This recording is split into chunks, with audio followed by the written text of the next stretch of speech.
it's the obvious ones. But in this case, it's a great question because I'm sure the answer is pretty loaded. How did this project come about? So it originated, we have a school in Scripps Ranch called John Mulligan Catholic University where we have a screenwriting program. And we have a small sound stage at the school. And so we decided we would challenge the screenwriters and say, hey, if you write a script that we could shoot entirely on this sound stage, we might make it. And that's just enough motivation for any screenwriter, especially in college, to say, okay, I'm up for that. If you'll make my movie, I'll try that. So we had a great screenwriter, Tara Stone, who's sitting.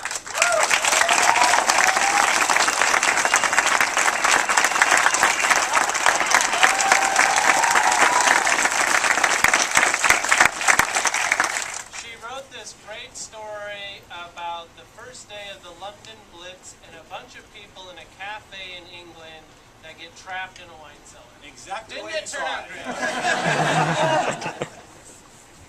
Literally over Christmas break, we called her. She was about 47 pages into writing that script, and we said, we're a little bit concerned, by we, Rob, That's the point they called me, though. Exactly. I wasn't involved before that. Rob's concern was good that it wasn't quite maybe modern enough for an audience, and so we started a discussion and saying, well, what could we do to kind of do the same thing but bring it to something that's a little bit more commercial. And coming from Michigan, I had ridden the Red Line up in LA, and it terrified me because I was like, why do they build a subway where there's earthquakes? This makes no sense to me at all. And so we started a process of riffing on that idea, which eventually led to doing Redline. Okay, now, when you make a film, when you make a big film, you make a small film, you have a crew that they can do it with their eyes closed, and sometimes they do. I think we're going now. All right. And then you have, obviously big budget Hollywood movies where the cost of craft services was probably triple with this whole film cost from start to finish. But tell me about the crew that you had on the movie. Well, we hired a few professionals, and just a few, to be department heads, makeup, production design. He just helped design it. There's several department heads that are professionals, but overwhelmingly, 90% of the crew are students in that school. And some of them, absolutely astounding. We had master's students, and then you had first-year students, and then we didn't have enough people, so then we drew from the MBA program, and we had business people who had never used equipment on set at all, saying, what's a C-stand? But that's it. There's one person in particular who actually, the first week was like, didn't know how to set up a C-stand, and by the midpoint of the second week was like, do you want me to put a 650 with a quarter CTO as a kicker down there? Like, they rose to the challenge. Now for Nicole, your star is really on the rise, and you're making, you've been on TV, you're going to be on TV this fall. But how did this project come about for you, and what was it like for you to work with a crew that was just mostly made up of students? I think I read with the casting director, and I read through the script, and I immediately fell in love with it because it was completely different than anything I've done before. I was coming off of the Disney Channel and ABC Family, so I'd done a lot of children's programming, and this was sort of the first kind of older role that I was ever even considered for. So that was really appealing to me. And the experience working on it, I mean, I was saying earlier with Rob, like, it was such an amazing experience because everyone was there because they wanted the film to be made. We weren't getting paid a lot to be there, you know what I mean? We weren't... You were paid. I was paid. But I'm just saying we were there because we wanted to be there, We put so much passion and heart into this project, and every day, we were there together making something that we wanted to finally be shown at something like this. So it was just a really amazing experience, and it was a great blessing to meet, the cast and crew, and be able to go through this. Now, normally when I ask this question, I've never gotten an answer because no one ever goes on the record about this sort of thing. But, Robert, how much did this movie cost? You're actually asking the wrong guy. I have no idea. What was the final budget? How much do you think it was? I see now. I think it costs, watching this movie, the production values look terrific. And I pegged it between 5 and a mil, 500 and a million, but... You want to say? Yeah, it's under 200,000. I'm not sure what it totaled, but I think we're at 180 or something.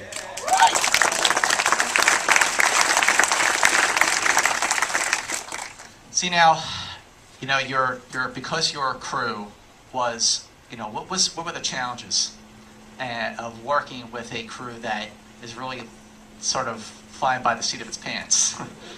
And in what ways did it challenge you as a director to make happy accidents and creative choices that were better for the movie? I don't want to say anything negative. They're here. If they weren't here, boy, would I tell you so.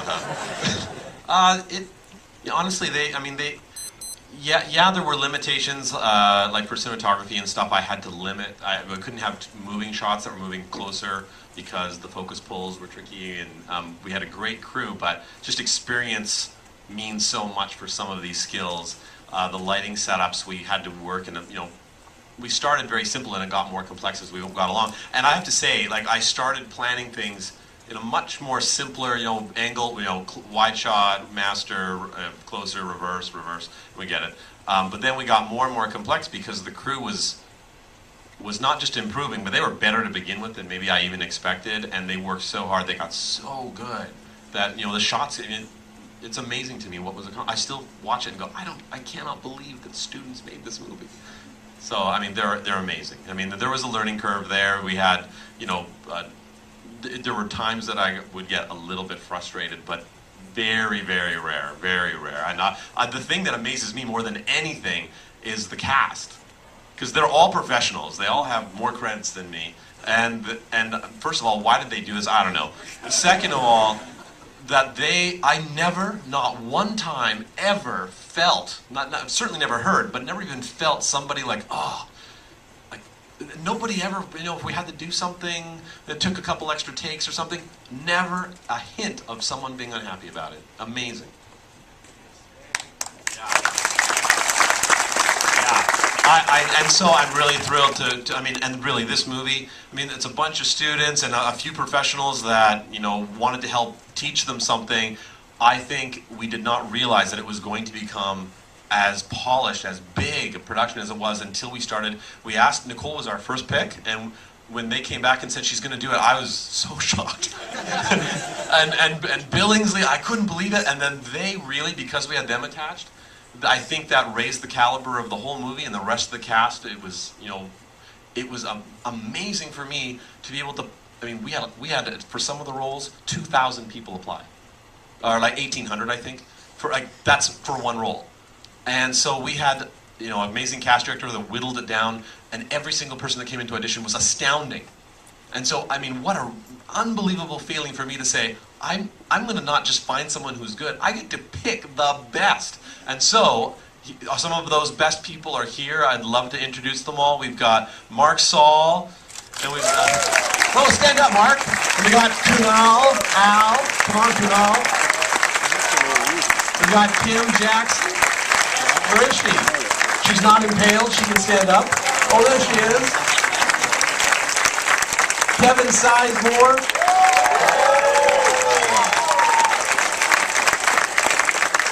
Where's Jamie? Jamie Nito, two-time Olympian. Sammy Aiken. Where Tina's back there somewhere with her family. And my discovery, I'm taking credit when her career takes off. Where's Renee Sly?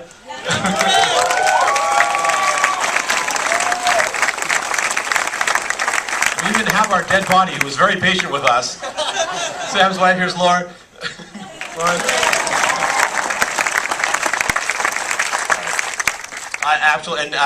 I hope it's okay with the cast afterward. Please approach them. They love to talk about how great this movie was. You know, one of the things obviously that struck me off the top is, I mean, I live in LA and I took the Red Line once. I've been in LA for 21 years. I took it, I ran the LA Marathon. I'm like, oh, I think I'll take the Red Line. Never took it again. Because of what you said. I'm like, what if there's an earthquake? But because of the terrorist theme, obviously it's very timely, but the elements of the story that really attracted me go back to one of my favorite shows of all time, which is The Twilight Zone. Specifically, there's an episode called The Monsters Are Due on Maple Street. And this sort of premise where something happens and everybody gathers around and they start looking at each other like, who did it? And it's a classic scenario and it always works. But, you know, let's talk about a little bit more about developing, you know, the story from the concept to keeping it, you know, within the realm of your budget and still, you know, producing something that looks really top-notch. I have to answer this one too. I don't like talking. I like being behind the camera. You know, Tara had a concept, and then we started to work it. And really, there was a group of people, the producers, who all the producers are professors. Tom's here. I see him right there. And the producers and Tara, I can't remember if there's anyone else, we all sat around and we kind of workshopped it. We worked the outline. And at first it was funny because they're like, we have no money. We just got to build one interior little space. What's going to happen with these people? We'll just have 5 people. They're like, well, it'd be good if we had this person. And we went out to 6. So it's 7, and that's the tops. 8, 9, 10, 11, 12. And then we're like, okay, but they got to stay in this part of the train. And then we're like, wait a minute, wouldn't it actually save us money if we don't have to have all 10 people there at once? It would be good. So let's have a separate section, the forward section where the woman's impaled. We're like, okay, but now we have a, you know, wouldn't be fun if someone has to get off the train. Okay, we'll do that little section in the back. And then every time we kept working the script, it was, she climbs on the roof, he climbs underneath, they go down a corridor, she goes in a crawl space. It was stupid. I don't even know what we were thinking because there's no way we should have been able to do it, honestly. When I watched it, I don't know how we did it. We just kept adding and adding and adding and workshopping it. And I'm an aficionado of Twilight Zone. It absolutely was a factor. Lifeboat, Hitchcock was a big influence, and we were trying to make something that was, you know, that contained space, pointing at each other. Yeah. And just to add to that, the cast helped tremendously because what Rob didn't tell you is the script really was never done. Not quite. And the cast did. I mean, that was one of the fun parts of working on the project. The cast really contributed in a big way, I think, in solving a lot of the issues we had to try and keep on what the premise was and, you know, what the characters would actually do in that situation. So, big credit goes out to all of them as well. Yeah, they almost should get writing credit. And that's not. I don't mean that flippantly. There were days I would get to set and go, yeah, this scene's not working. Can you guys help me change everything? and I mean, most of the script was done, but there were some holes that we just wasn't quite working, and everyone took such ownership, and we workshopped it. It was I I actually thought that was really one of the highlights for me was workshopping it. Yeah. Well, let's talk more about that, Nicole. Like, what ways? No, I loved that personally. I've never been able to be such a big part in a project like that before. Like, we were so hands-on, and it was an amazing creative process for us. I mean, I don't want to speak for everyone, but I mean, I thought it was an amazing creative process as an actor, and being able to go that deep into a character and really, really think about, like, what would Tori do in this situation, and it was great to be able to react off of everyone else, and, you know, be able to see what they bring to the plate and be able to react accordingly. So, yeah. I got a couple more questions, and then I'll open up to you guys. So if you have any questions, you know, raise your hand, and you know, it'll be your turn. But I understand that. So it's your last day of filming, and something very unusual happened.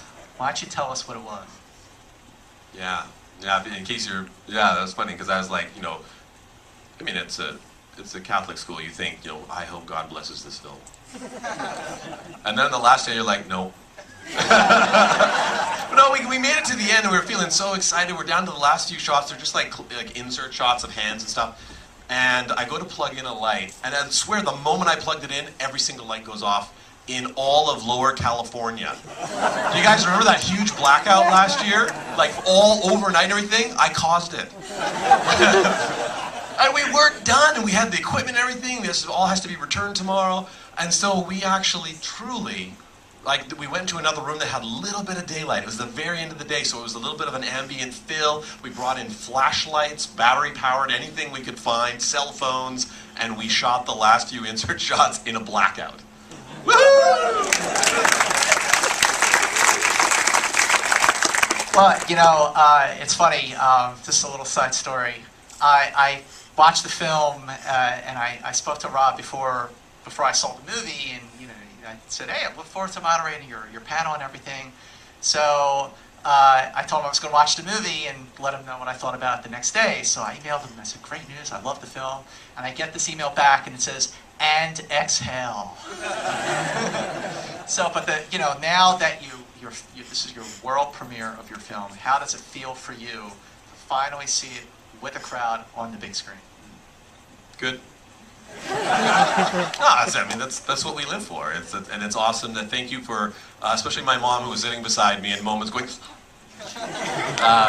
We hope everyone enjoyed the ride, and thank you for helping me enjoy this. Okay, this is his very first film.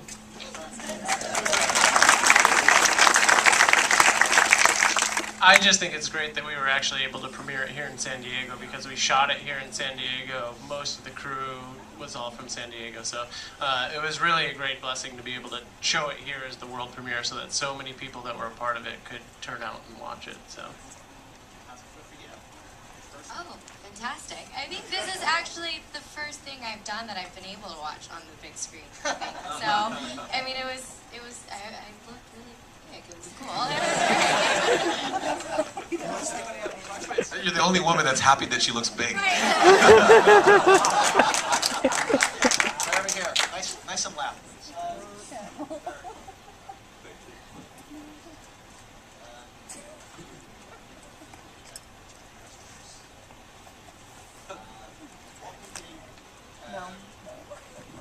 Hello, yeah, a few filmmaker questions. The obvious. How long was the actual shoot? How long was the location shoot actually at the Metro? And how long was the pre-production once you'd got the script, in a sense, locked down, the pre-production before you started shooting? Well, the script was never locked down, so I can't go by that. I would actually say it was actually pretty short. It was less, it was like a month. Like once we actually, we were building the train for a bit longer, but the actual pre-production, planning the shots, and this is the amazing thing, most of the crew was still taking full-time courses.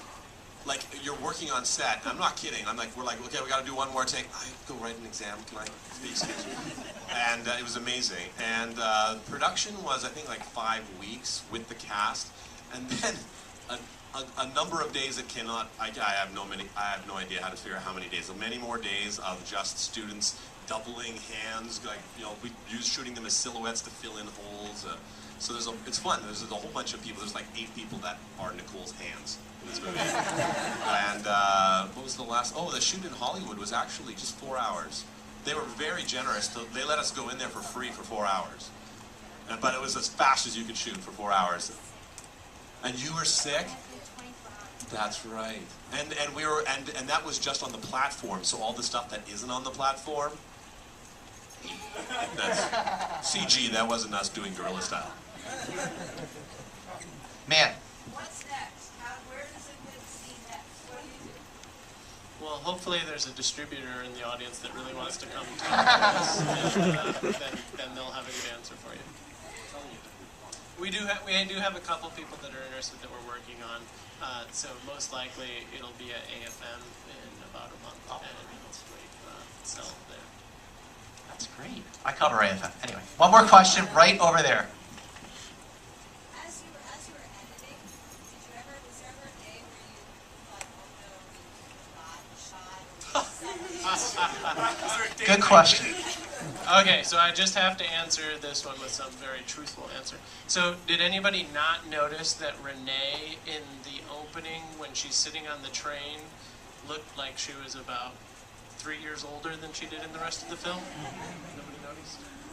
Yeah, so there was a few pieces like that where in editing we figured out, oh, it'd be nice to get this, and most people would say, well, yeah, that'd be nice, but that's impossible. We were crazy enough, I think, to say, no, we could do that. Here's how we could do it, and we came up with creative ways to do it, like bringing Renee back to shoot a little piece where we established the ring earlier that wasn't established previously. So, yeah, we had quite a few of those. I gotta say, My wife's the editor, and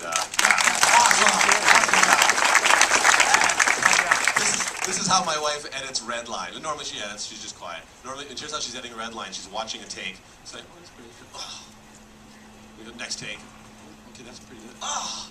Every single take. There's just something that she had to cut around or anything. I mean, everyone did a great job, but she did a phenomenal job cutting around stuff and then filling in holes like up to a year later, just like, let's get an insert of that and fix it. And part of it is changing the story. There was a couple scenes there that you probably don't realize where we like condensed 3 scenes into one, and people that aren't in the room together in the moment that we were shooting, we made it look like they are. So there's a lot of trickery going on there.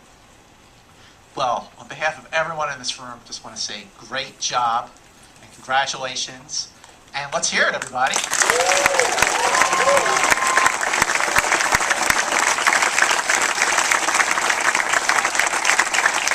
find out more about the movie online, it's redlinethefilm.com, right? And enjoy the rest of the San Diego Film Festival, everybody. Thank you.